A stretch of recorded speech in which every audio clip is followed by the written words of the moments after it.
మరో వివాదంలో మంత్రి కొండా సురేఖ. వేములవాడ రాజన్న ఆలయం కోడేలు పక్కదారి పట్టడంలో కొండా సురేఖ పాత్ర. మంత్రి సిఫారసు మేరకే 49 కోడెలను కాంగ్రెస్ నేతలకు అప్పగించారంటూ ఆరోపణలు. నిబంధనలకు విరుద్ధంగా కోడెల పంపిణీ. ఒకే వ్యక్తికి 49 కోడెలు అప్పగించడంపై హిందూ సంఘాలు ఫైర్.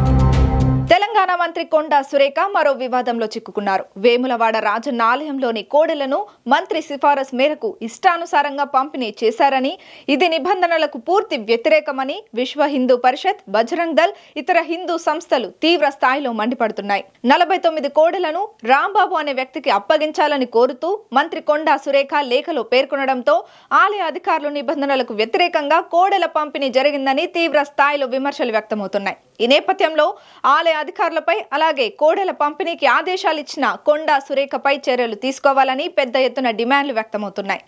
ఇకపోతే గత కొన్నాళ్లుగా కొండా సురేఖ చుట్టూ పలు వివాదాలు చక్కర్లు కొడుతున్నాయి. గతంలో అక్కినేని నాగచైతన్య, సమంత విడాకులపై కాంట్రవర్సీ కామెంట్స్ చేసి ఓ రేంజ్ లో విమర్శలు ఎదుర్కొన్న కొండా సురేఖ ఆ తర్వాత బీర్ల పార్టీకి సంబంధించి మరికొన్ని రోజులు వార్తల్లో నిలిచారు. ఇలా ఒక కాంట్రవర్సీ మరవక ముందే మరో కాంట్రవర్సీ ఆమెను చుట్టుముట్టడంతో రాజకీయంగాను, ఇటు ప్రజల్లోనూ ఆమె పొలిటికల్ కెరియర్ గట్టిగానే దెబ్బతింది.